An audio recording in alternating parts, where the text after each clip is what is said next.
Welcome to another OP07 guide. Bonnie is a little late to the party, but I was able to get to watch Fee play so well in the Eggman Bounty on July 14th, where he won the tournament, and I have the chance to thank him for this video because he's able to do a video guide with us. We go over why to play Bonnie and why not to play Bonnie, the deck list, and actually some options and mulligans. This video is a promo for my Patreon, where on the Patreon it's an hour-long guide, and we go over the early, the mid, and the late game strategy, as well as all of the matchups, because Bonnie really is about all those individual matchups, because you change what you do based on what you're facing.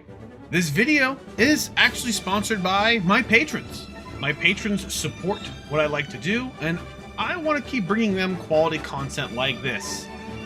On my Patreon, you do get a lot of other quality guides, and especially some special insider knowledge you guys would like to know, and you get your name on the video.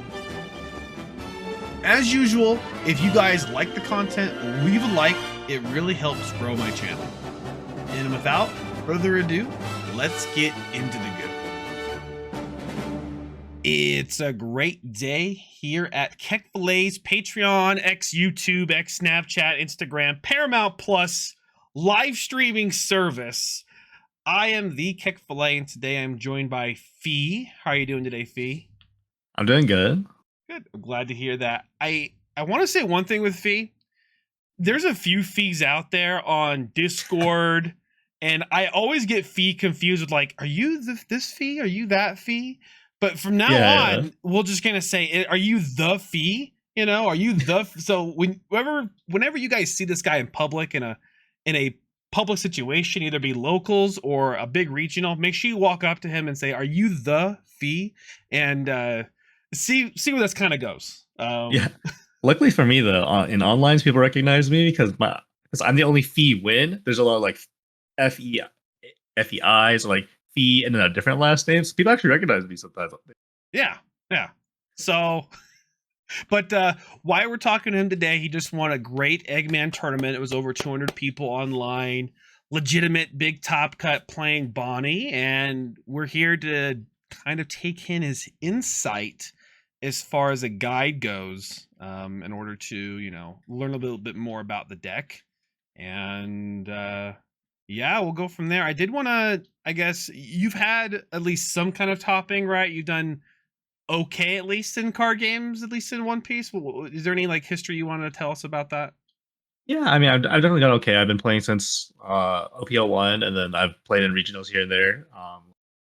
Most notable is probably I top 4'd in Knoxville playing Red Green Law back in 04. And after that, I have a bunch of like 64s and 32s playing Red Green Law. And then I got a little bit out of a dry spell once we got Sakazuki. I didn't do particularly well with that, but hopefully this format's different.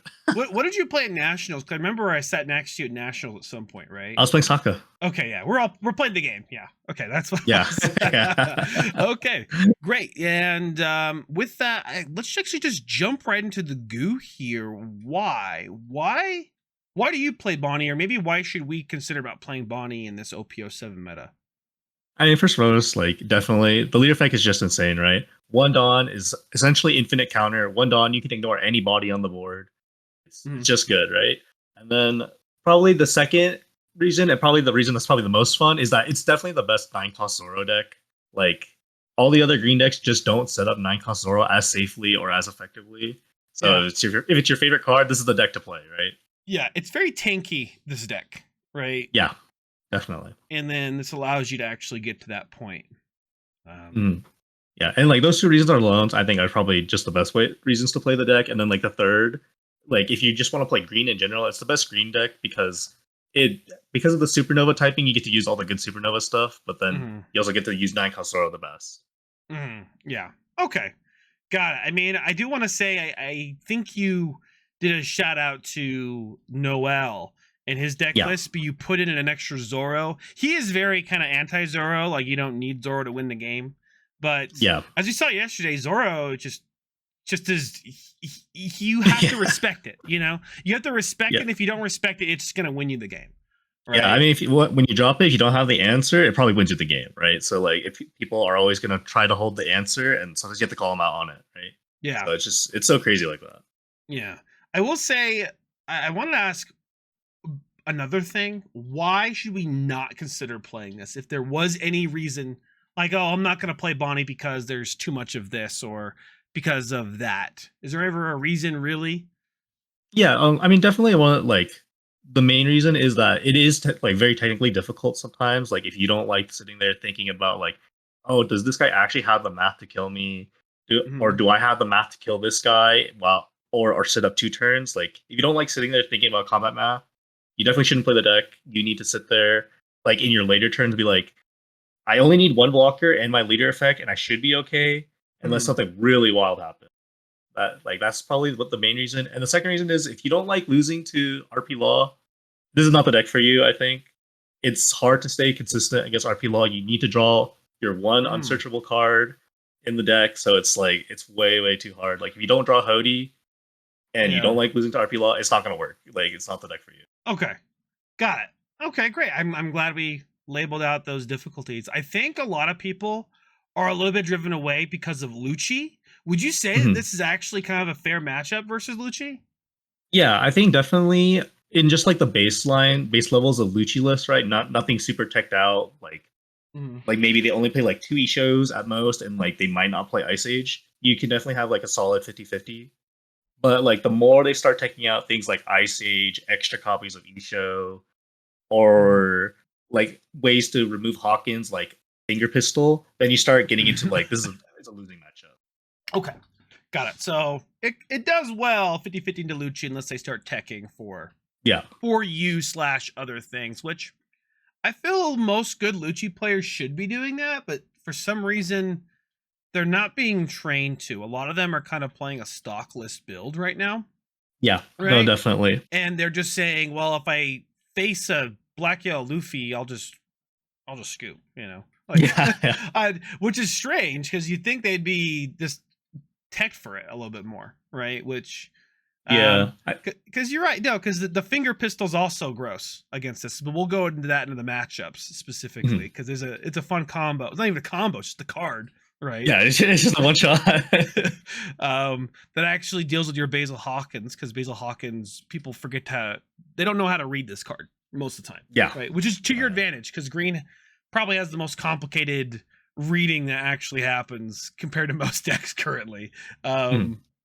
Okay, great. Well, since we got through the why, let's actually just go through the deck list. And I do want to say yours is a little bit different from most of the stock deck lists, being running 2 searching packages with Oh Baby yeah. 5 and Bonnie. A lot of people just prefer the Bonnie one. Why do you Mhm. like both? Is there a reason that you would prefer both? So I think definitely there's a lot of merit in just playing only the Bonnie package, and then because you get the copies of Pizza Time or whatever, or more pizza, Yeah. so you can search Hawkins because like Hawkins is so crucial in all your matchups. But the problem with it is that you essentially only have one searcher that blocks, and you actually rely a lot on having the body that blocks that they have to swing into Okay. to like buy you the extra turns to play Nine Kasoro.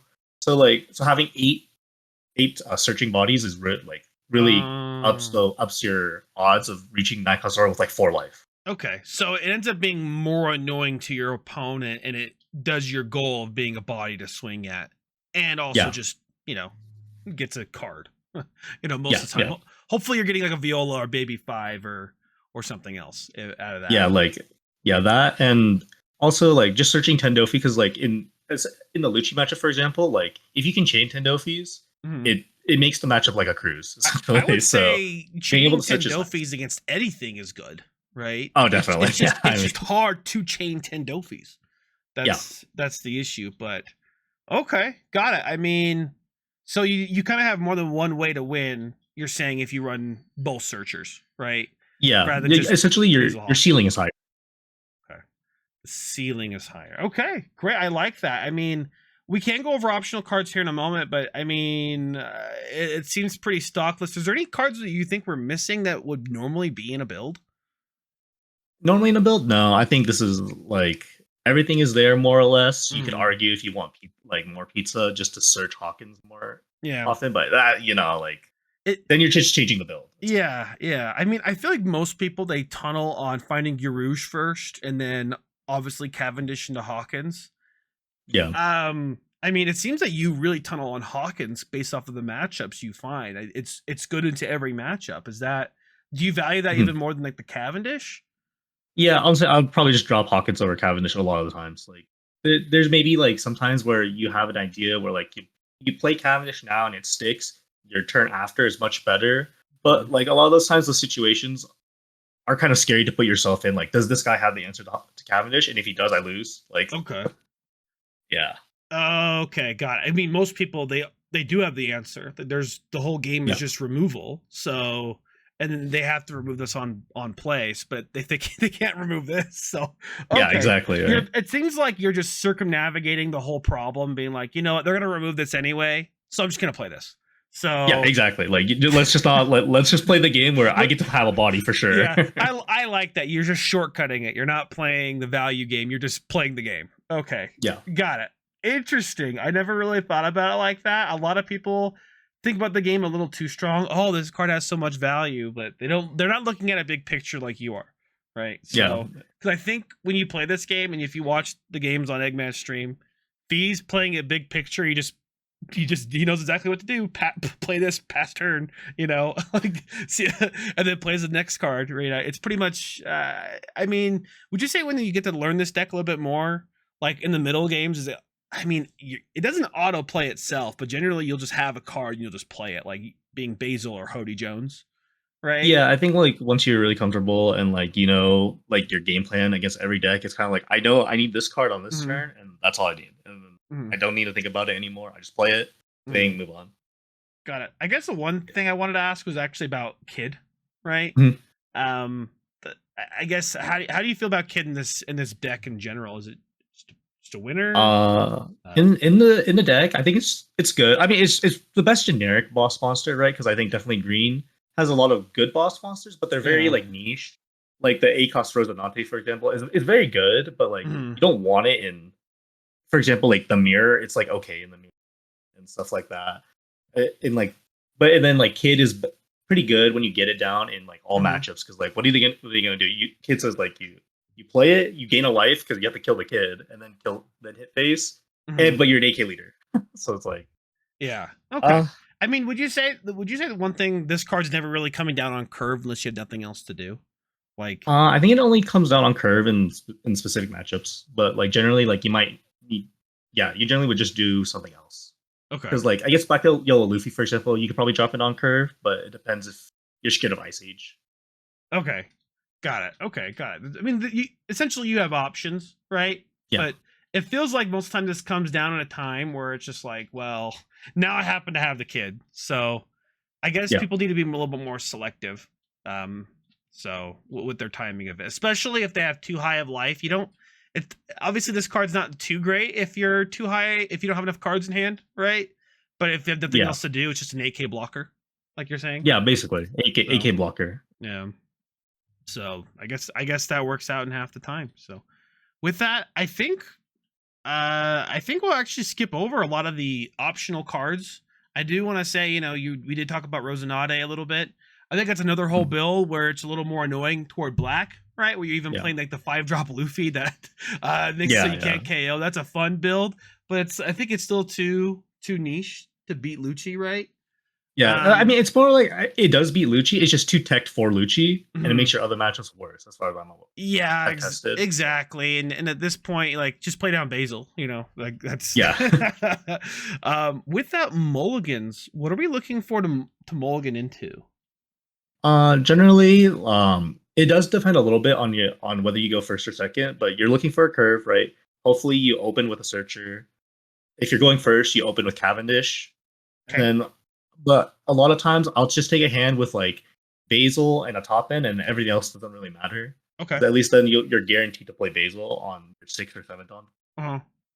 But going second, you can definitely be a little greedier and like open with like erosion of searcher, something like that. Okay, got it. Yeah. Yeah. So just to be clear, if you have Basil top end, you're just fine with it, right? Yeah, I'm mostly fine keeping like Basil top end as Yep. as like an opening hand. Yeah, Basil into Aurora Nora or Hody Jones, something like that, right? Yeah. Any top end it seems, and then obviously any Uru searchers goaded basically. 'Cause Yeah, you have, your searcher is goaded. yeah. Honestly, if you have like triple searcher hand, you could probably keep it depending on the matchup. Mhm. Like if they have easy tools to remove your searchers, I probably wouldn't keep it. Yeah. But if they have to actually swing into it, I'll just keep a triple searcher hand. Yeah, yeah. Okay, got it. It sounds like really interesting. I feel like the main thing is Basil's like a big point of just being a sticky body on the field, so you actually have Yeah. two things that can attack every turn if you needed to, right? Not Yeah, basically. exactly attack, but a body that sits there. So that makes sense. Great. With that, first or second, what are we thinking generally? In general,